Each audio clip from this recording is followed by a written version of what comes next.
Ya, assalamualaikum warahmatullahi wabarakatuh. Waalaikumsalam warahmatullahi wabarakatuh. Oke, bagaimana kabarnya? Sehat? Alhamdulillah.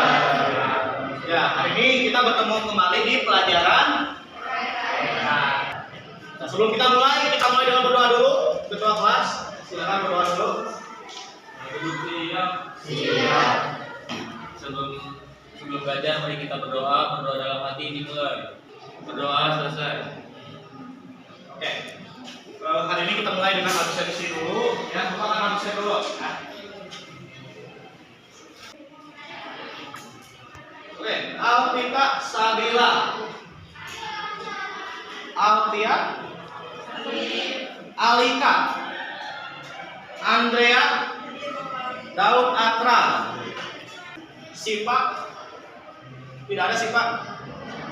Oke, berarti hari ini ada yang masuk, ada yang tidak masuk. Terima kasih sudah hadir. Kita doakan bagi yang tidak masuk, semoga bisa segera lekas masuk kembali. Oke, hari ini Bapak akan menyampaikan tujuan pembelajaran hari ini. Diharapkan peserta didik dapat menganalisis penyebab hilangnya kewarganegaraan. Oke, seperti biasa kita mulai dengan pertanyaan pemantik. Seberapa pentingnya status kewarganegaraan? Oke, dua-duanya jawab penting banget. Coba kalau menurut Andrea, kenapa penting banget? Dengan kewarganegaraan bisa apa aja? Karena dengan kita memiliki kewarganegaraan kita bisa mendapatkan fasilitas sama juga hak-hak. Hak-hak yang dapat. Oke, betul? Ya, tepuk tangan untuk Andrea. Oke, silakan menurut Lutfi sejauh pentingnya apa status kewarganegaraan? Seberapa pentingnya? Penting karena kalau kita mendapatkan keluarga negara, kita akan mendapatkan jaminan kesehatan dari negara, jaminan keamanan. Oke, tepuk tangan untuk Lutfi juga. Tapi ini dampak juga. Kalau warga negara dicabut, akan berdampak juga. Orang tidak akan mendapatkan haknya, orang tidak akan mendapat fasilitasnya, ya. Oke, sesuai dengan kita, silakan duduk berkelompok. Tolong kasih jalan kepada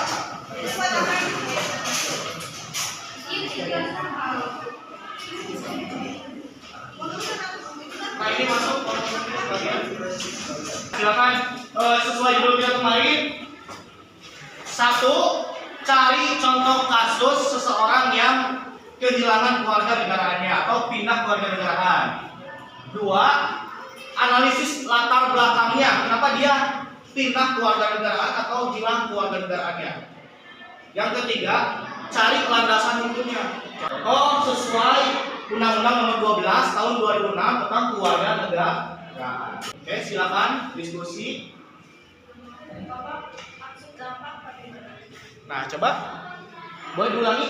Maksudnya dampak itu Nah, dampak ini bisa dampak sosial, bisa dampak ekonomi yang dirasakan oleh yang bersangkutan setelah beliau dicabut kewarganegaraannya. Beliau ini tidak mendapatkan apa lagi di Indonesia, ya. Apakah kelompok ini sudah punya contoh yang mau dianalisis? kalau mengenai kasus Tanjung Handika boleh Pak? Ada apa dengan beliau? Kenapa beliau berkeliaran dicabut? Karena beliau LGBT Pak. Lalu beliau sekarang ada di mana? Menikah, sekarang ingin menikah, tapi kan di Indonesia tidak boleh. Ya. Jadi keluar dari Indonesia dan menikah di Jerman. Nah, pertama cari undang-undang yang bersangkutan. Contoh di Indonesia kan memang dilarang pernikahan sejenis. Undang-undang ya. Oke, di sini siapa ketua kelompoknya? Desi. Nah, tugas kalian cari orang yang kehilangan kewarganegaraannya di Indonesia atau berpindah kewarganegaraan, ya. Kira-kira nih, udah ada gambaran belum? Mau membahas yang mau public figure, dari sipil atau orang biasa? Public figure, siapa yang mau bahas? Cinta Laura. Nah, oke, silakan diskusikan apa yang terjadi dengan Cinta Laura. Berpindah kewarganegaraannya. Jadi kan ayahnya itu dari Jerman, ibunya dari Indonesia. Dia mengambil kewarganegaraan itu dari Jerman. Oh, dia ingin mengambil mengikuti keturunannya dari ayahnya. Nah, kemarin asas keturunan itu asas bisa mengikuti. Lalu yang kedua, cari juga undang-undang yang terkait kenapa boleh pindah kewarganegaraan, ya. Undang-undang nomor berapa, ya? Atau sama nggak dengan undang-undang nomor 12 tahun 2006 mengikuti keluarganya. Ada yang mau ditanyakan tadi? Nah, silakan dikerjakan dulu, tulis di sini, ya. kelas ini gimana? Ada kesulitan untuk tugas hari ini? Di analisis belakang itu jadi dia tulis semuanya orang tentang orang itu. Nah, untuk latar belakang, nah kalian mengenali kasusnya ya, tujuan biasanya ya, lalu masalahnya apa ya, melakukan hal seperti itu, dan solusinya bagaimana ya, di latar belakangnya. Baru ini mulai analisis. Di sini misalnya undang-undang yang terkait apa? Pandangan kamu terhadap kasusnya Ragil? Tidak layak. Kenapa gak layak? Dari pendapat kamu nanti Tidak di luar apa namanya? Di luar moral, norma. Kalau Ragil tidak dicoret, apa ya dapat yang terjadi? takutnya menyebar Bapak. Dan menjadi contoh juga ya. Soalnya ada juga psikologis dari Bupati itu dari Universitas Muhammadiyah Jakarta, Bapak aja bikin keluar.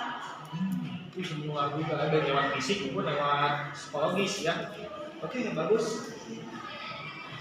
Kita akan presentasikan per kelompok ya. Yang lain menanggapi dan memberikan pertanyaan ya.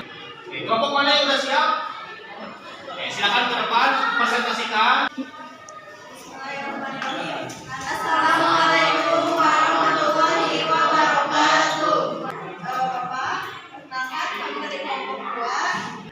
Kami di sini akan menganalisis kasus hilangnya kewarganegaraan dan kami mengambil salah satu contoh yang ada di Indonesia yaitu kasus Ragil Mahardika yang kehilangan kewarganegaraannya. Nah, Ragil mengakui hal tersebut dalam Facebook yang langsung diungkapkan secara belak-belakan pada tahun 2014. Terus yang kedua ada alasan hukum yang menyebabkan hilangnya kewarganegaraan. Yang pertama, karena Ragil nikah dengan sama gender dan itu dilarang di Indonesia. Nomor 12 tahun 26 yang mengatur tentang kewarganegaraan. Mungkin segitu yang dapat kami sampaikan. Oke, sebelum bertanya kita aplaus dulu, tepuk tangan dulu untuk kelompok.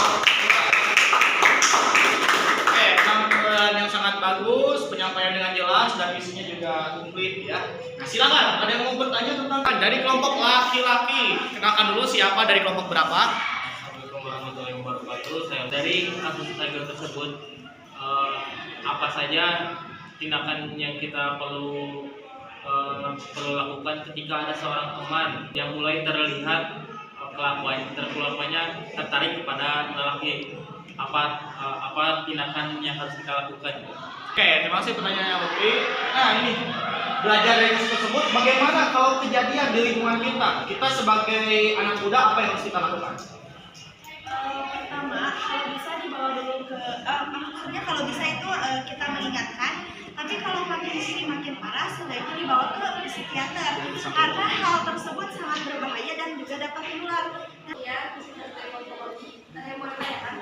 Ya, kita telah menyaksikan presentasi dari kelompok berapa? 3, 1. Nah, tentang Cinta Laura, seorang public figure ya, yang memiliki 2 kewarganegaraan, ayahnya dari Jerman, ibunya dari Indonesia ya.